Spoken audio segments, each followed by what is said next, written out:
Hello, Jordan Chariton live. Status Coup. It is Monday, September 30th, the year 2024, in the poisoned states of America. We need to change it.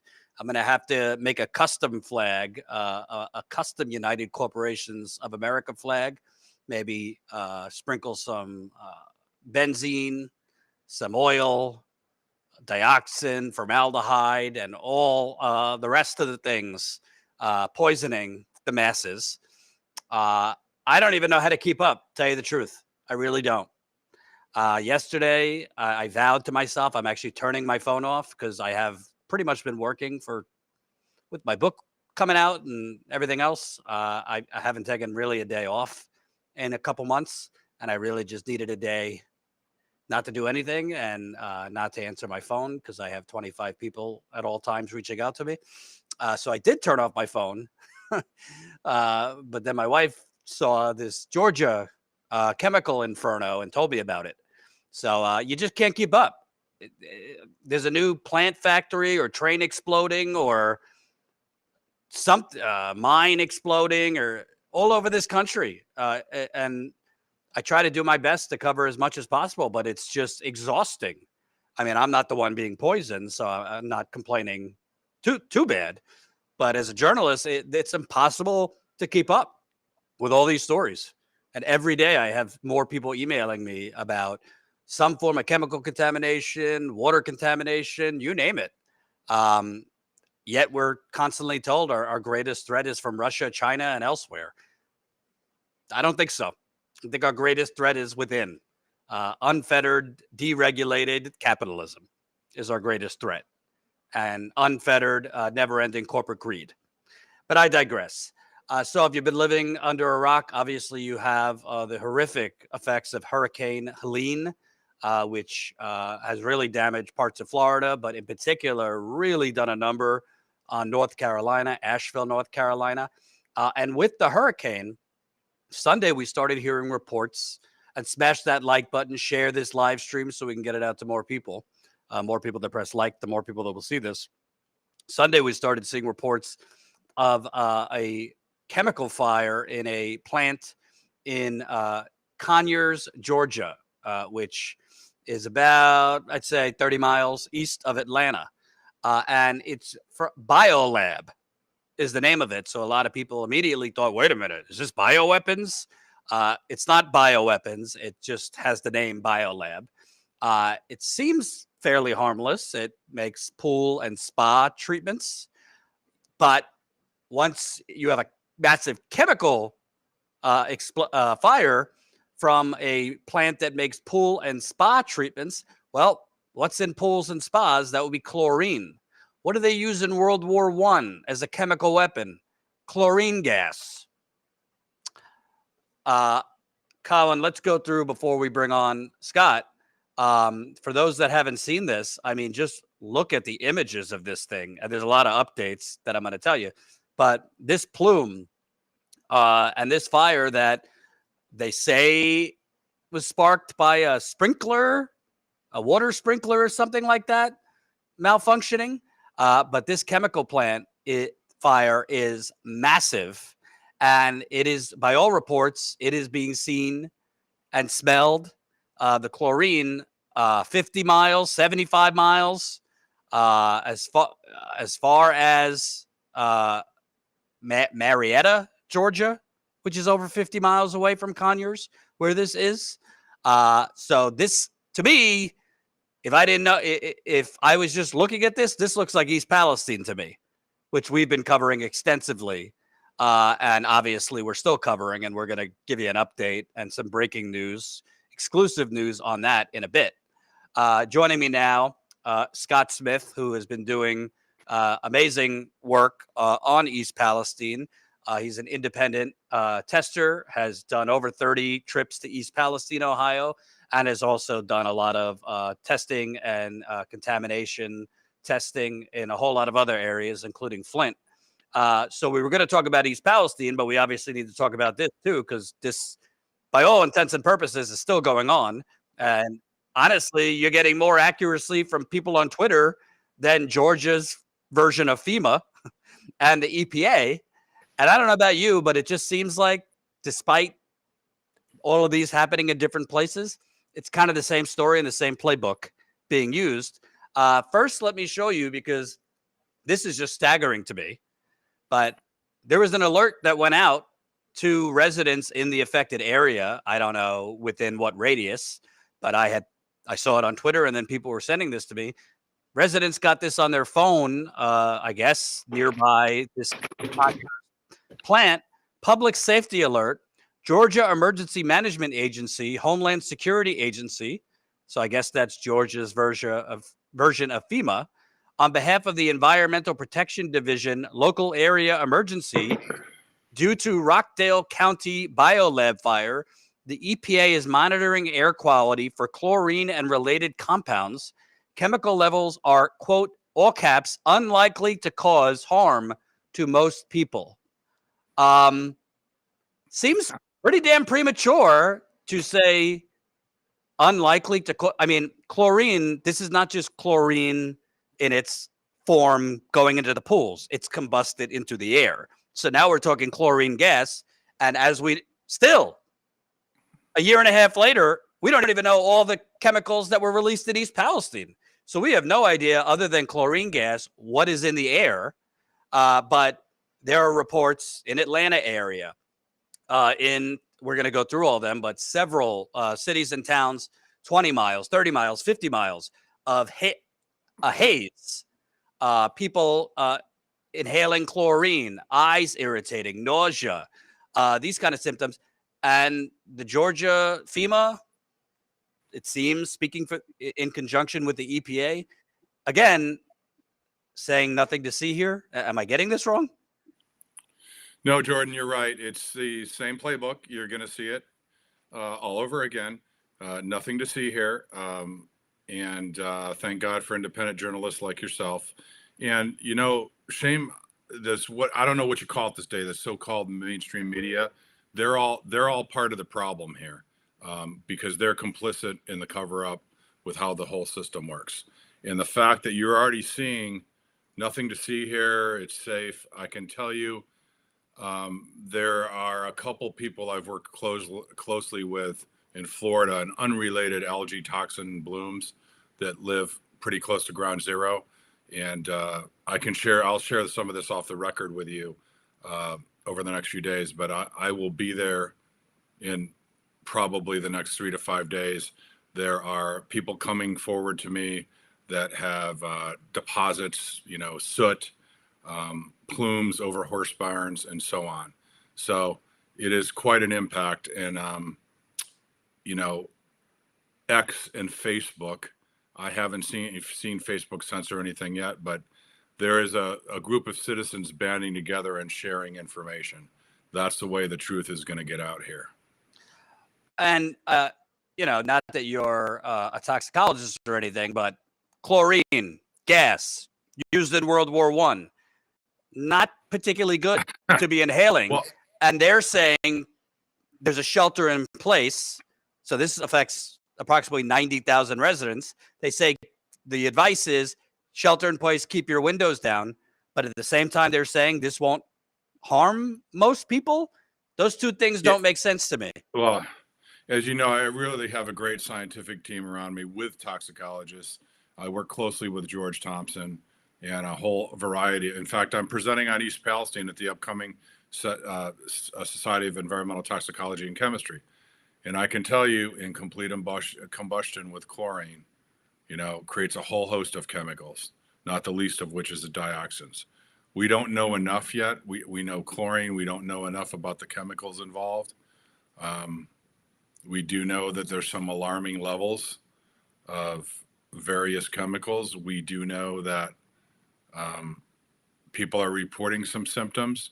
We don't know exactly the cause and effect, but this is the early stages. The important thing, learning about how all these cover-ups work, it's really important to get information out there and start doing testing right away. Here we go again. All clear, safe, no problems. You can't find what you don't look for. And that was my next question, because it seems that in many of these situations, number one, We don't know what they're testing for. We don't know what equipment they're using, because as you've seen in East Palestine, a lot of the equipment they're using seems inadequate by the EPA's own admission, as far as not being able to detect all levels of contamination. And number three, and most importantly, why is it that I'm seeing on Twitter, Colin, if we could show this, amateur testers with like equipment that could read formaldehyde? If you could show that, Colin. This was just on Twitter that someone has a reading of formaldehyde 53 miles away in Marietta, Georgia. Let me read that. I've never seen HCHO levels this high. That's formaldehyde. I had to check multiple times thinking something isn't right. If you're in the metro Atlanta area, stay indoors. 100 mg/m3 is off the chart. Anything above 0.5 is considered unhealthy. You are breathing in cancer. This is in, again, Marietta, 53 miles from Conyers chemical fire. Formaldehyde is linked to all sorts of cancers. Again, I mean, I'm not there. I'm not the EPA or a scientist. I presume they're looking for formaldehyde, but you shouldn't presume anything when it comes to the EPA, because as I've exposed in the case of East Palestine, they detected vinyl chloride, which was the toxic cancerous gas that Norfolk Southern detonated over East Palestine and Western Pennsylvania. 5 cars of it they detonated. They detected it, and they never notified the public. In fact, they detected it at the same time they were telling the public they're still not finding it.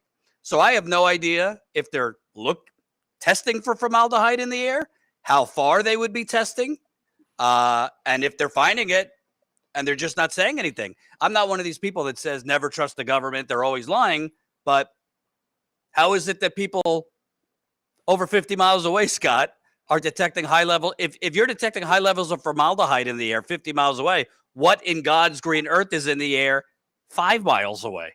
Exactly. And it's, close to ground zero and testing out now. Is it a sheer coincidence that whoever took that test has never seen levels like that? Usually there aren't coincidences in things like this, I can tell you. Usually 2 rules: you can't find what you don't look for, and there are not coincidences. And on a larger scale, I just don't understand why the government is not here to protect us, and the EPA with their 17,000 employees and their $12 billion budget. Issuing an all clear, it just doesn't make sense. Do you happen to know the name of the company, the chemical company? It's called BioLab. That's all I know. BioLab manufactures swimming pool chemicals and has caught fire twice before in the past 7 years. In fact, let me read this to you. This is the press release from Environment America. Chemical plant fire exposes thousands to toxic chlorine gas. Might be more than thousands. This is the facility's 3rd fire in 7 years, highlighting need for action from lawmakers, agencies. That's an even bigger problem, because technically we have regulation in this country. It's just not enforced. And there's so many cases with plants, factories, refineries having leaks, explosions. Maybe they'll get a fine.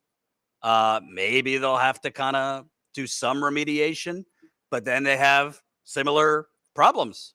A fire at a chemical plant in Conyers on Sunday forced residents in Rockdale County to evacuate or shelter in place and shut down I-20. The Atlanta Fulton County Emergency Management Agency is now investigating. Clearly, they're investigating. What they're investigating, I couldn't tell you.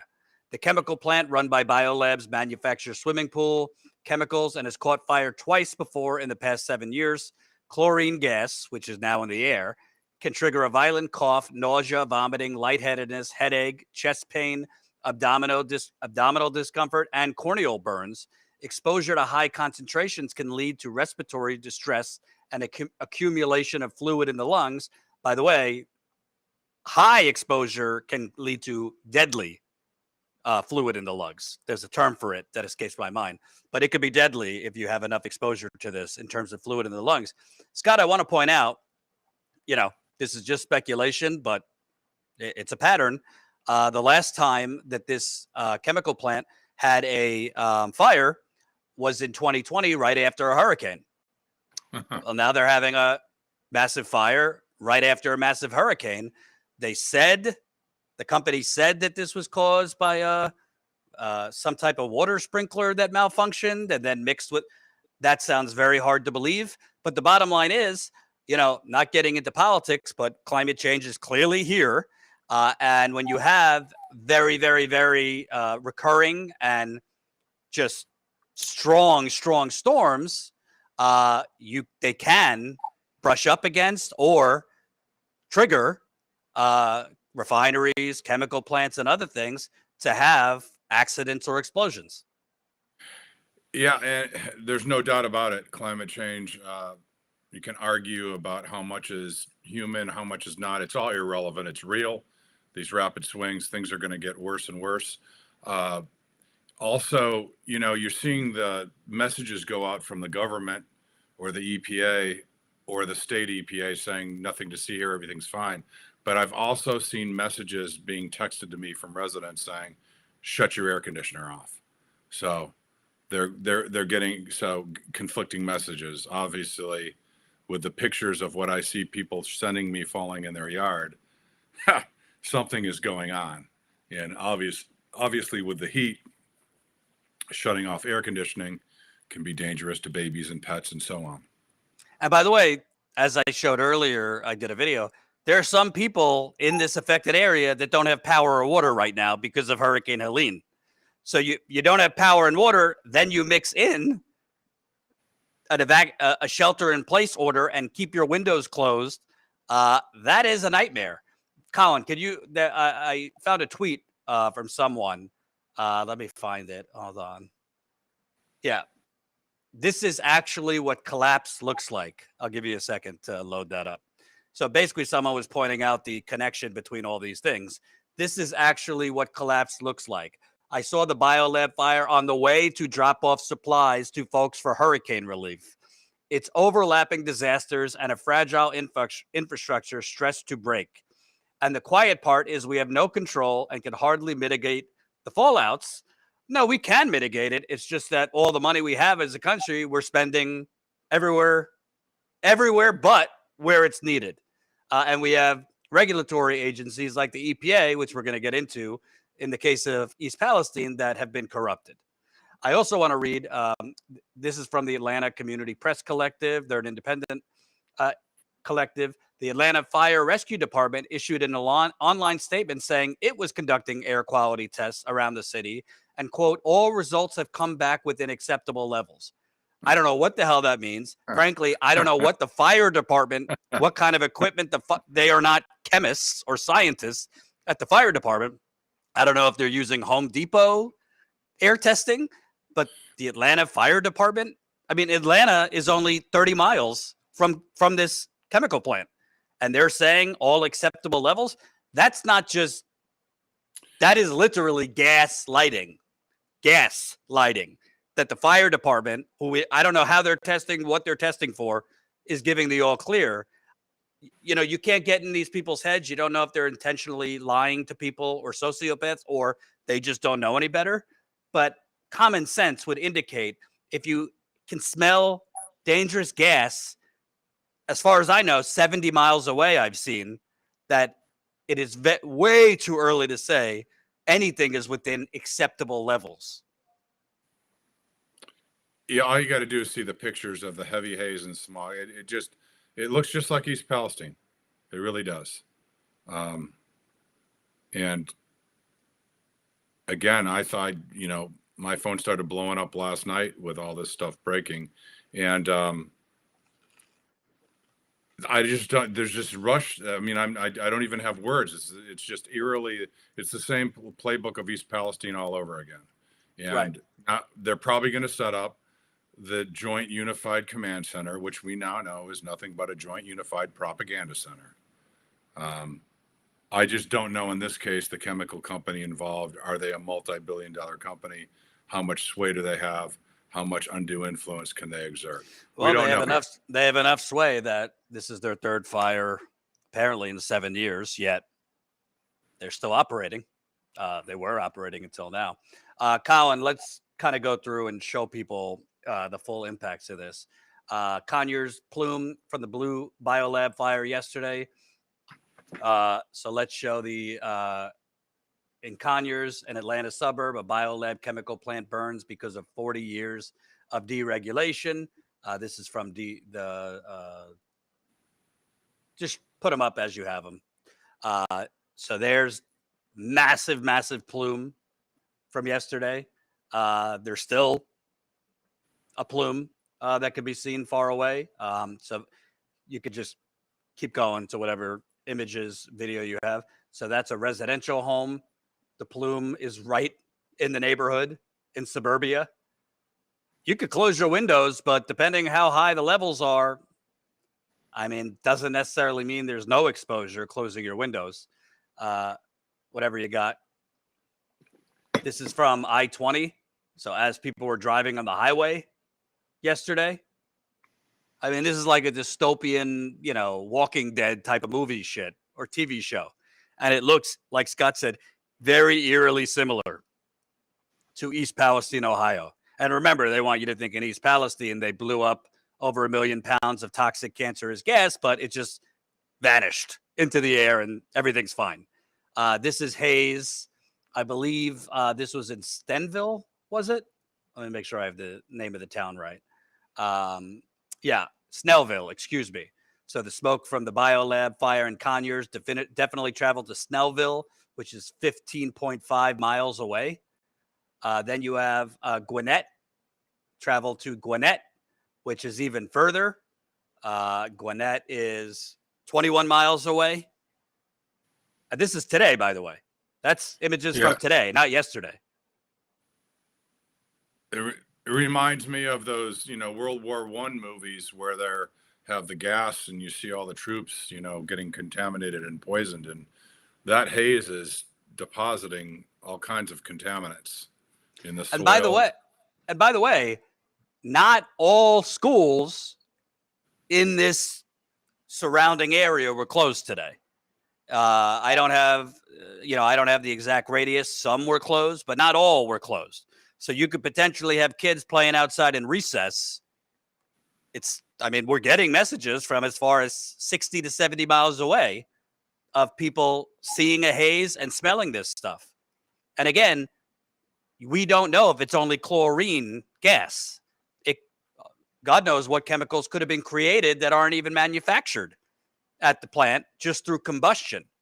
And what's amazing to me, and I'm not saying that the media should not be covering the aftermath of Helene, the hurricane. Clearly they should. But you would kind of think like, I don't know, Atlanta's a pretty big city. This area, it's not in the middle of nowhere. I mean, they should cover it if it's in the middle of nowhere anyway. I saw like updates on CNN and then they just go to other things. Wouldn't you think this should be like a massive recurring story just all day giving us updates? Because this is a chemical agent that was used in the World War that could affect, thousands and thousands of Americans. You would think most of the reporters would be on site reporting this. It's crazy. It's crazy. And by the way, what's going to happen here, I can pretty much assure you, and I'm sure you would agree, Scott, I don't know, what's today, Monday? By Wednesday, they're going to officially stamp nothing to see here. Everybody will be home. The residents will continue messaging people like me and Scott. Everything is not fine.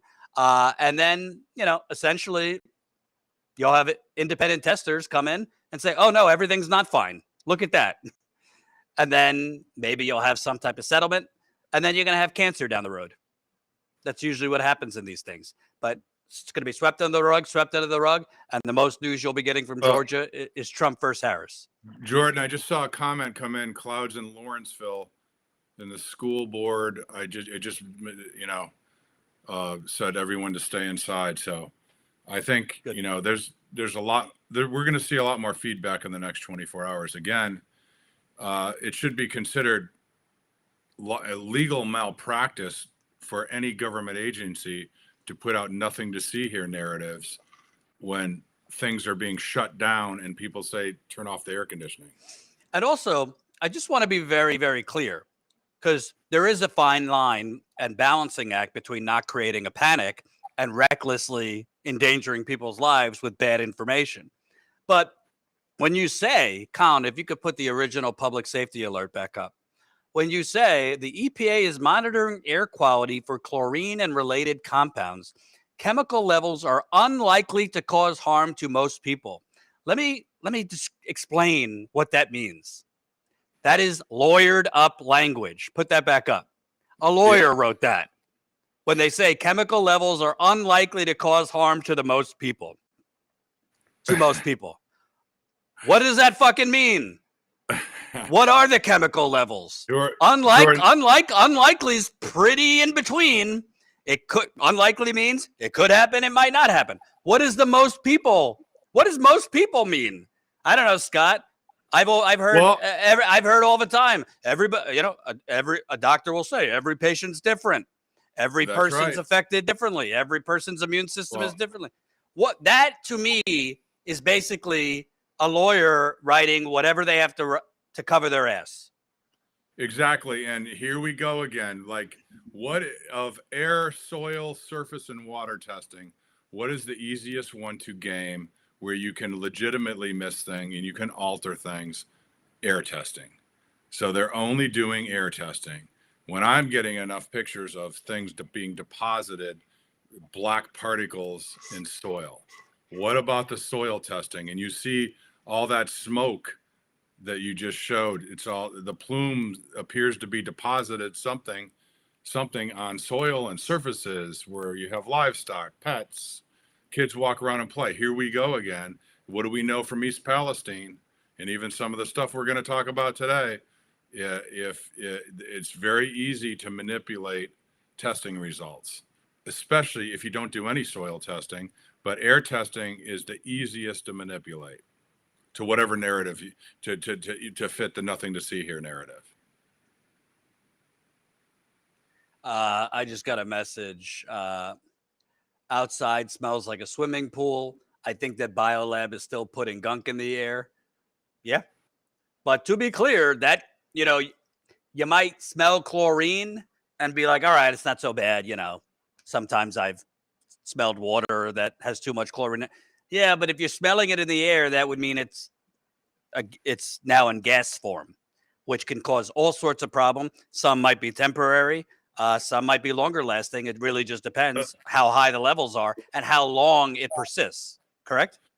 Correct. And you'll know the minute you see CTEH on the ground. And I remember early on in the public, community meetings in the gymnasiums where the quote CTEH independent, but not independent contractors saying, it's your perfume you're wearing, you're allergic, it's in your head. So look, and just so people know what he's referring to, CTEH was the independent testing contractor that Norfolk Southern used to basically say everything's fine in East Palestine. And they seem to be the go-to testing company for all corporations trying to lie to people. So don't be surprised when you see CTEH appear. That's when you know that the truth is far different from what you're being told. You'll see CTEH and a whole host of other people. Who knows? Maybe they'll even get Dr. Arch Carson to do a video. Right. And say, nothing to see here. There's zero risk of getting sick. And I will tell you why I find this one particularly bad. The fact that the EPA even acknowledged that they were detecting chlorine in the air. A lot of times they just straight up say we're not detecting anything of concern. So the fact that they initially acknowledged we're detecting chlorine in the air, but they painstakingly put out chlorine, not gas. Chlorine, because they expect most people aren't going to know the difference. Chlorine is a gas. So the fact that they put it out there that they detected levels of chlorine would indicate to me that this is not something they could hide because people are smelling it in the air. People know what chlorine smells like. So the fact that the EPA even acknowledged it you've seen so many cases where they say we're not we're not detecting anything in the air above. So they could not hide this because people know what chlorine smells like from a pool. But again, we don't know. The EPA and any environmental agency, we pay for them. We need to know, and we are entitled to, what are you testing for? They need to break it down for dummies because not all people are scientists or chemists. What are you testing for? How are you testing for it? What have you found? And, what are people supposed to do for themselves, the elderly, their children, their pets? You're not getting that communication. And most of the communication you get is essentially vague, lawyered up language, which we just showed you, to basically give you a false sense of comfort, which endangers people. Before we move on to East Palestine, a couple more things from this. So I showed you Snellville. I showed you Gwinnett, which is about 21 miles from the plant. Oh, you have this tweet. The aftermath of the chemical explosion is serious. This was taken in Gwinnett County a few minutes ago. So look at that haze. And Gwinnett County is pretty far away. You also have, somebody posted this, birds falling at Piedmont Hospital per a family member. I mean, birds don't just fall from the air unless you're going hunting or something. So this is very concerning. Unfortunately, and you've seen it, Scott, we don't need to name names in particular, but you have a lot of people in the media. Some are just simply, I think, corrupt. And some are, and when I say some, I'm talking about mainstream outlets, CNN, the Associated Press, Reuters, what they call legacy media. And a lot of them just genuinely believe that you should trust the EPA, genuinely believe that you should trust the CDC, genuinely believe that these agencies are doing the best that they can. And if they're providing information to you, it's accurate and you should just regurgitate that to the people. And I'm not saying you shouldn't at all time, blanket statement, never trust the EPA. Because Scott, I'm sure you've spoken with people at the EPA, I have, on the lower levels that are good people and want to do the right things. And, are overruled a lot of the times. But in my experience, you're going to have most of the outlets, they're not going to be digging into this. They're not going to be asking the questions we're asking the EPA. They're just going to report what the EPA and Georgia's FEMA tells them over the next 24 and 48 hours, eventually, which is going to be, it was, people had a mild irritant, but everything's fine and nothing to worry about long term. And that is really, really bad and really, really dangerous journalism because it's just stenography for government officials and corporations. Yeah, and I can see in the interviews that I did in East Palestine, one in particular, I'll use the name, ABC, and Alex Prescia, slanted everything towards the EPA. I haven't, and it's almost like they're public relations people posing as journalists. They should just say, we are ABC Public Relations. We're here. We worship the government, and they should just be transparent. They should not claim to be journalists because they are not telling the truth. And you know what?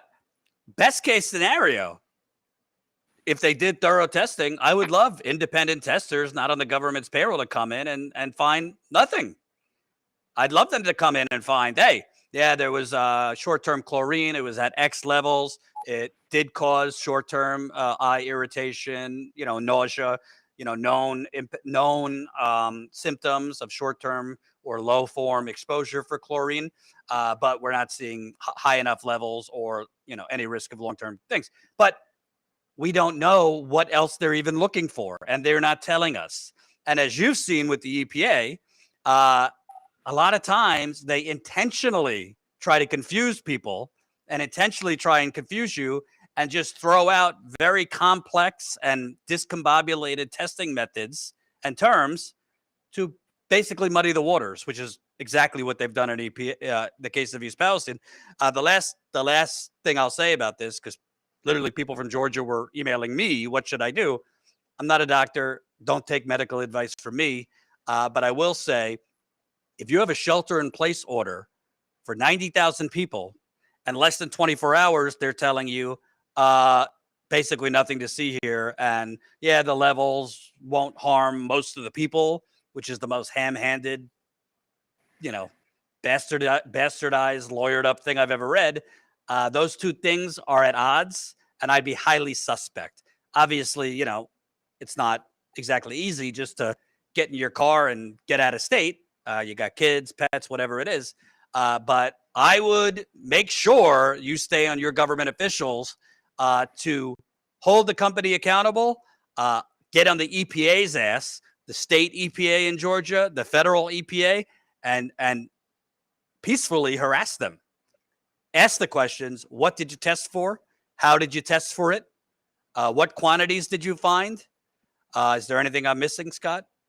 No, there should be, like the train, there was a manifest, but the company should release all the safety data sheets and every chemical involved. We still don't know every chemical involved.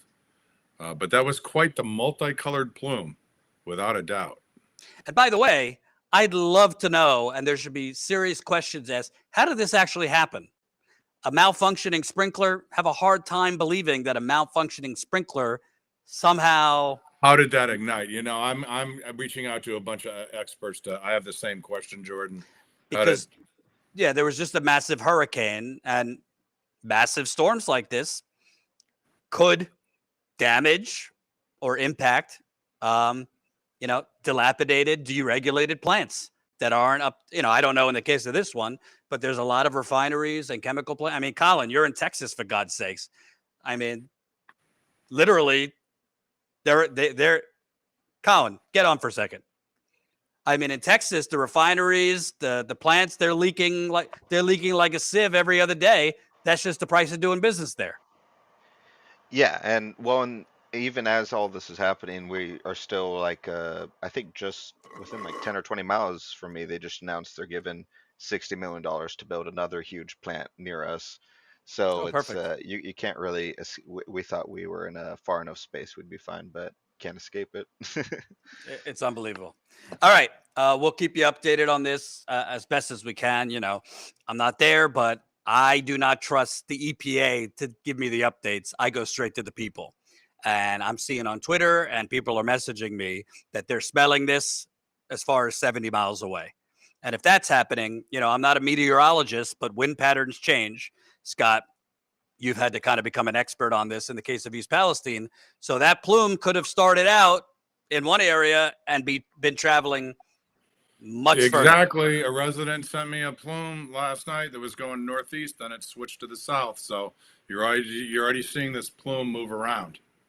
Absolutely.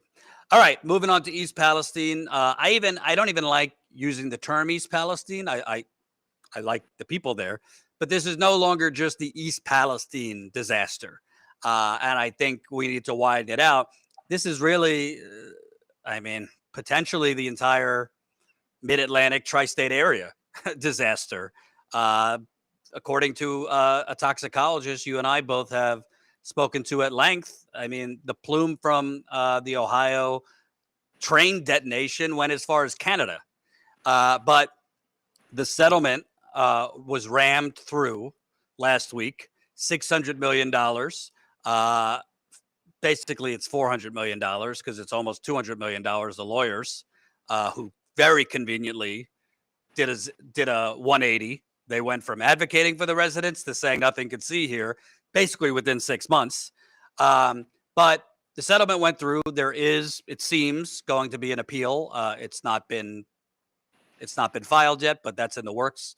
But there apparently seems to be some evidence that you've compiled that, shall we say, the EPA, which basically means Norfolk Southern, because the EPA's testing is through Norfolk Southern. So to be clear, the EPA's main testing for this area, including East Palestine, Ohio, Western Pennsylvania, that massive plume, a different chemical cocktail, but chemicals nonetheless. The same thing we're talking about in Georgia, that massive plume that we're seeing in Georgia today, yesterday and today, that we saw in Ohio and Pennsylvania and going far out.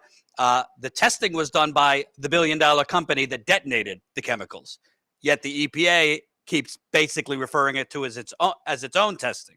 So apparently the EPA through Norfolk Southern did some testing and found some alarming levels that they just did not provide to the public. Am I getting that right? You are correct. And here's the evidence. In doing this for 18 years, I've never seen such black and white evidence like we have here. Basically, what the EPA is the front as a captured agency for Norfolk Southern, and the EPA became the front for the plaintiffs' attorneys once the settlement happened. So the EPA, they make it look like it's EPA testing data when it's all Norfolk Southern data.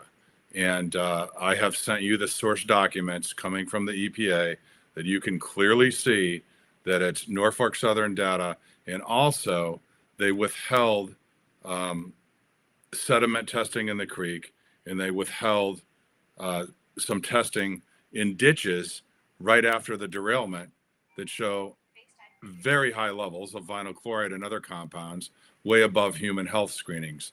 Now, that is in my declaration. It's referred to in Stephen Petty's declaration. I have 629 pages of exhibits. And the best way to summarize this are the April 14th and April 16th emails that I sent to Mark Durno and the EPA. I started asking questions when I saw about the reporting limits. And then again, Jordan, for your viewers, it's like you and I being out in a car. I'm clearly drunk out of my mind, swerving all over. The cops pull me over. I say I work for Norfolk Southern. They say, sorry to pull you over, Mr. Smith. You can do your own blood alcohol testing. You know, my limit's way above it. And what I do is I go to the lab and I raise the reporting limit by a factor of 5. I'm still very drunk, but the reporting limit is so high, way above the limit, that I now claim that not only I'm not drunk, but it's a non-detect. So that's what happened with the EPA. I started asking these questions on April 14th and April 16th in these emails to the EPA. Who's the contractor? Who's the data? Why are the reporting limits so high? I never got a response. However, let me read just one of those emails, Colin. This is what I forwarded you when we started here. I'm not going to read the whole thing, but I'll read some of it. So this is an email you sent to Mark Durno, who was the EPA's cleanup guy in Flint. When I say cleanup guy, what I mean is he basically is the EPA's go-to guy for these kind of things. The Flint water crisis, the East Palestine disaster, and it seems to be the same thing. He goes to these places and tells the residents, he doesn't tell them you're crazy, but he's basically gaslighting them that everything's fine. You wrote, Mark, I hope you're well. The attached spreadsheet is from what was published on the EPA website, put into an easier to understand format with EPA sample ID codes. As most lab reports we and others have been working with report in parts per billion instead of parts per billion. We put the EPA data into parts per billion.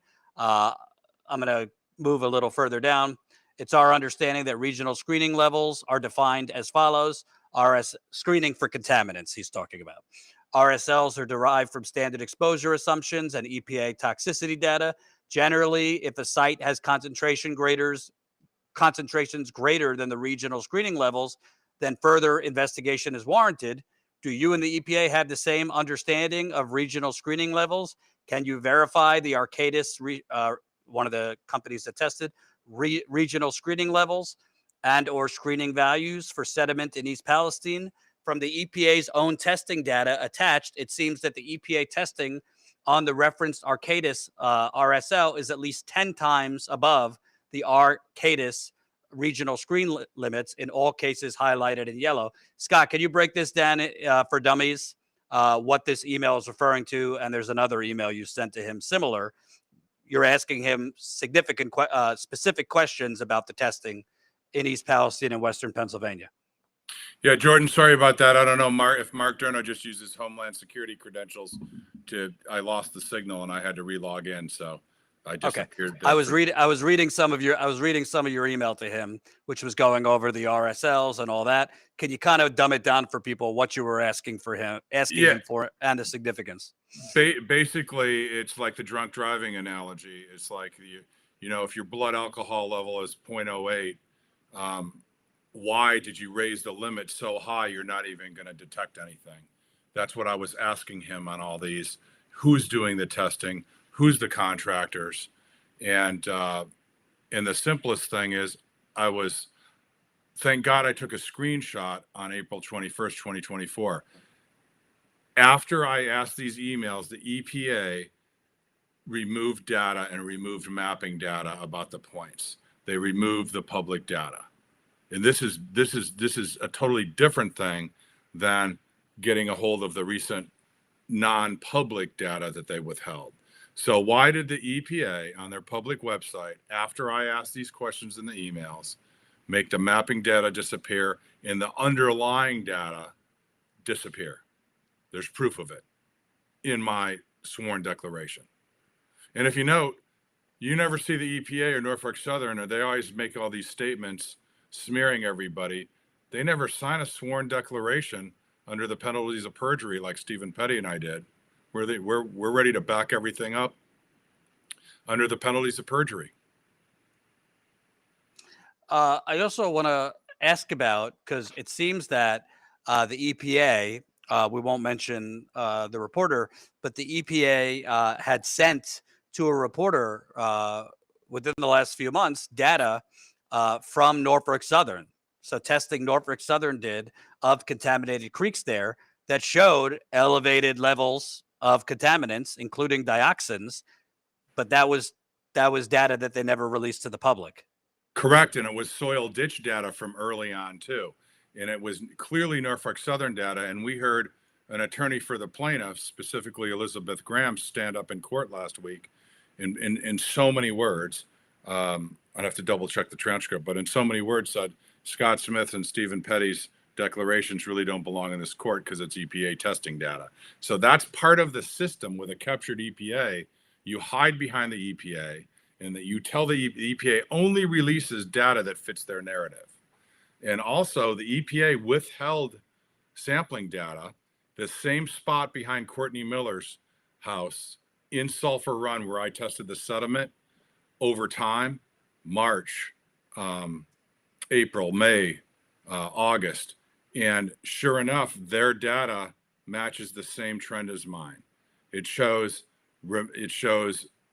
contamination getting worse between April and July, and mine shows contamination getting worse between May and August, and our data lines up almost exactly.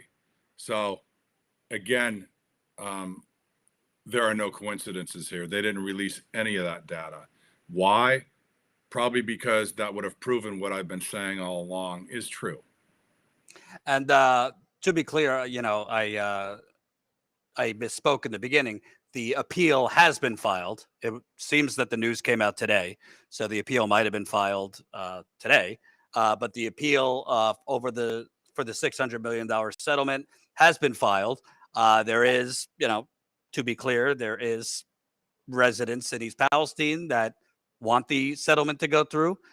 There is some people complaining, not all, but a decent amount of residents who feel that this appeal is going to delay them getting money.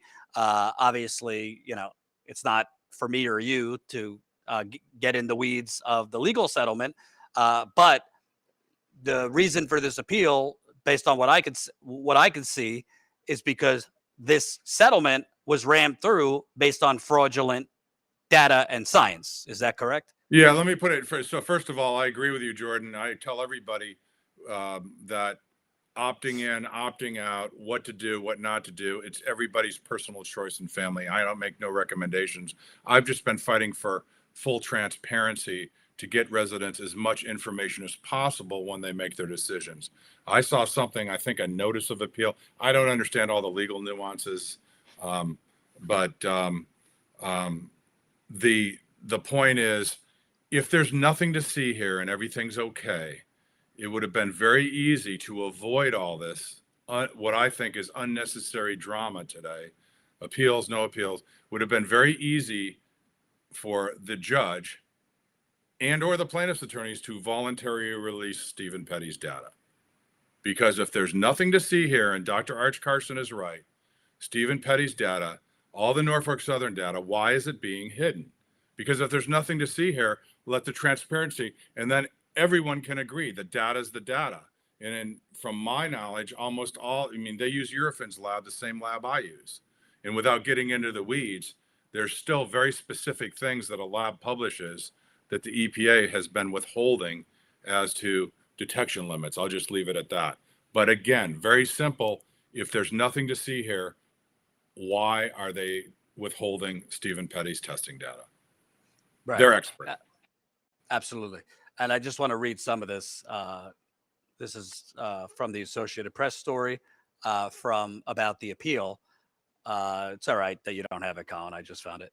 The lawyers wrote, "We will do everything in our power to quickly resolve this appeal and prevent any further burdens on the residents and local businesses that want to move forward and rebuild their lives." The plaintiff's attorney said in a statement, quote, "It is tragic that one person is substituting their judgment for the entire community who wants this settlement. And instead of opting out, they have gone this route." So it seems that they're trying to blame the pastor who I guess is on this appeal. But to be clear, the plaintiff's attorneys, so in English, the lawyers that are supposed to represent the poisoned people of East Palestine and Western Pennsylvania, who, as recently as January, were saying there's health problems here.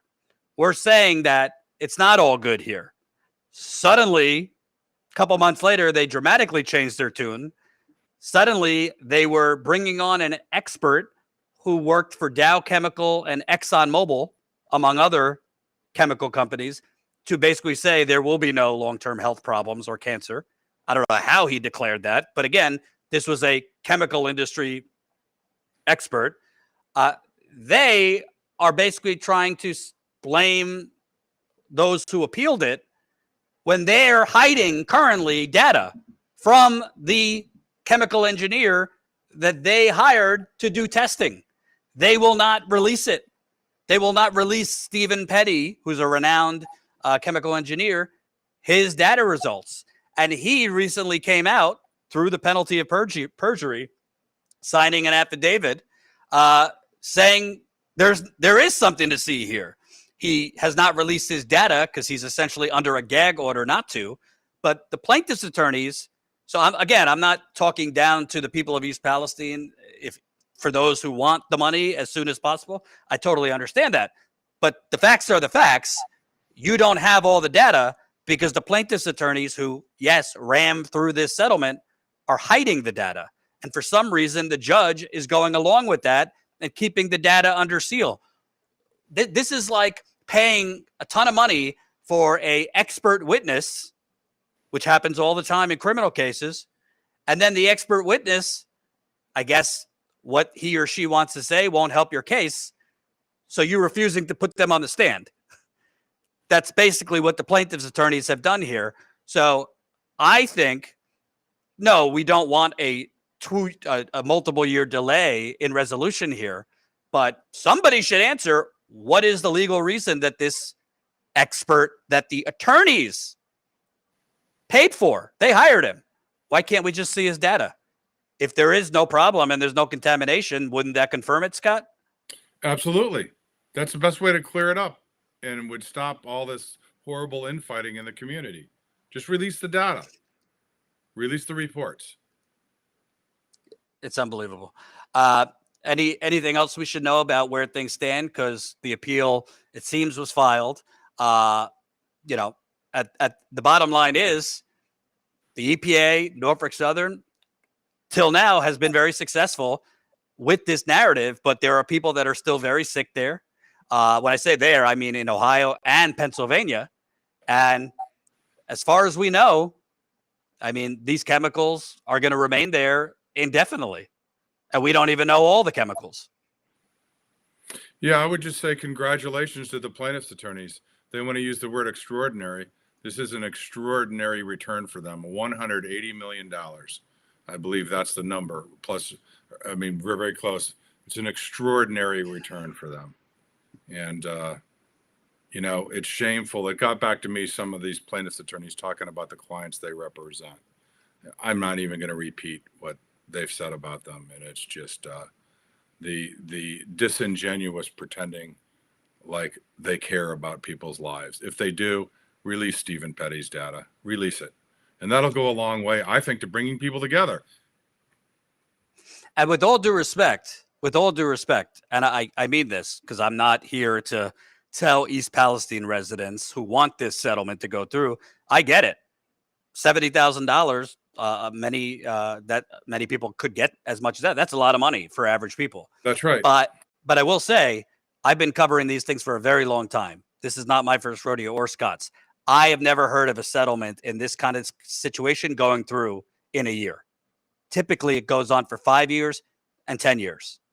So there's only two options, sometimes longer. So there's only two options.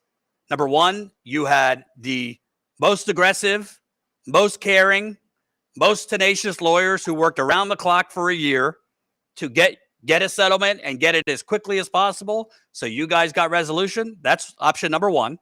Or the multi-billion-dollar company that poisoned you knows, well, fuck, we better settle as quickly as possible for as little as possible because $600 million is pennies to them. It's an accounting error.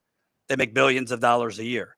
We better settle as quickly as possible before that cancer surges in this area. Because once cancer rates go through the roof, that bill goes way, way up. And then you're talking lifetime health care for people that we have to pay for.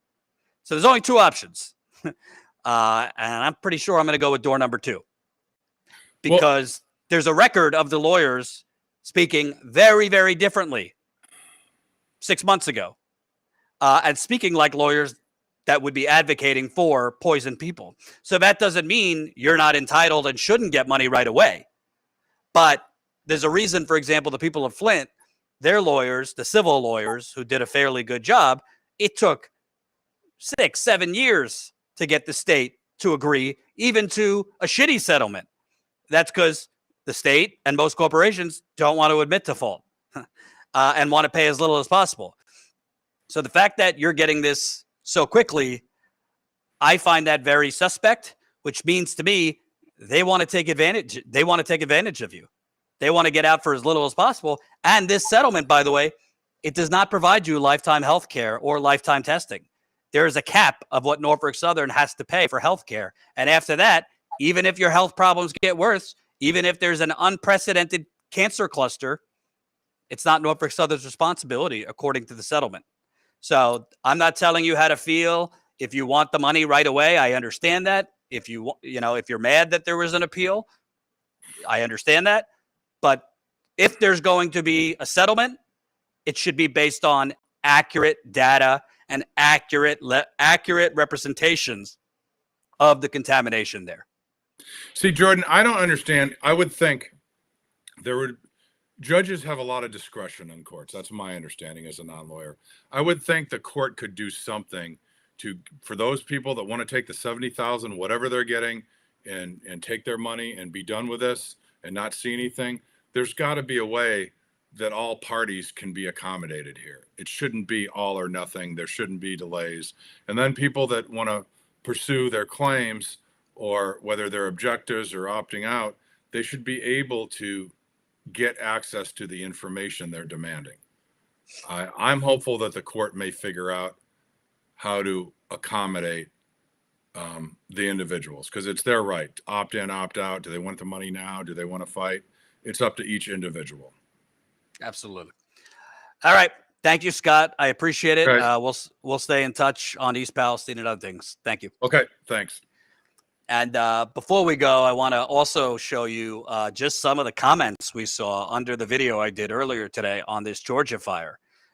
So we saw comments from people that live there. So I wanted to show you what they were saying. Colin, whatever you have. Oh, is there any way to zoom in? Because the site in Conyers is 30 miles from Atlanta.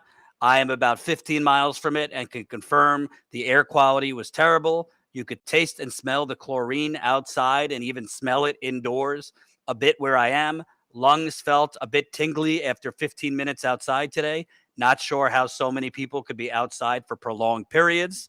Correct.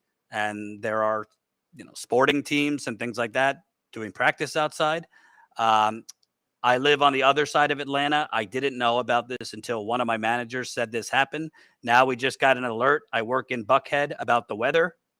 I live about 25 minutes from where this happened. This morning when I walked outside, it was foggy, smelled like a pool, and burnt your eyes slightly. The strange thing is that my county has very little communication about this. Isn't that the common thing? You have a massive chemical inferno, and you're not really hearing much from your local government. And what you are hearing is, it's all good. You just can't make it up. You cannot make this stuff up. So we'll stay on this. I mean, I hate to say it. I think I'm going to probably end up reporting the same things I've always reported because it seems to be the same exact playbook every single time. Hopefully not. But for now, not a doctor, not a medical expert. But if it were me, I'm keeping everything shut and I'm not going outside. It sucks for the kids. It sucks for the pets. I would not go outside until there's more information. Definitely not while there's a haze in the air. And if you can, if it were me, I'd try to get out of there and drive as far as possible. I know that's not practical or possible for most people, particularly in areas that were hit hard by the hurricane. But there's nothing more important than your health. If your job, threatens you, that's a whole nother can of worms. You should have protections work-wise. But this is serious business. Chlorine gas was used in World War I. I would not be outdoors if I didn't absolutely have to be. Let me read some super chats. Das Bo's Fleisch, member for 12 months. Unlikely cause harm to most people. It is certainly unlikely to cause harm to most people in the Washington bubble. Ain't that the truth? Robin Bennett, $10 super chat. Thank you for reporting on this. Absolutely. I don't know how this isn't the main story on corporate media. I mean, this and Hurricane Helene should be all they're covering. You can take a break from the presidential election. Yes, you can. It's just unbelievable. So thank you for watching. Reminder, we're currently planning an on-the-ground swing state reporting tour, Pennsylvania, Michigan, and Wisconsin. No, we're not going to go ask people who you're going to vote for. We want to go out and cover what's actually happening on the ground in these places. So please, please, please, that is very, very expensive work to do on the ground in probably three states over a week or two. So please, please support us. StatusCoup.com/join. We cannot do it without you. StatusCoup.com/join. Also, these trips are sourced through you. So 2 go out in 3 streets. We need people to speak with. So if you live in Michigan, if you live in Wisconsin, if you live in Pennsylvania, if you got a story, economic struggle, economic exploitation, environmental genocide, worker exploitation, whatever it is, if you got a story in one of those states, email us, info@statuscoup.com, because that's how we plan these trips, and that's how we get in touch with people. You send us your stories, and we'll try to come to you if the logistics work out. And, those are the 3 states we're focused on, but if you live somewhat between those states on the East Coast, you could also reach out to us. We'll see what we could do about other states. Thank you for watching. We'll see you back here tomorrow.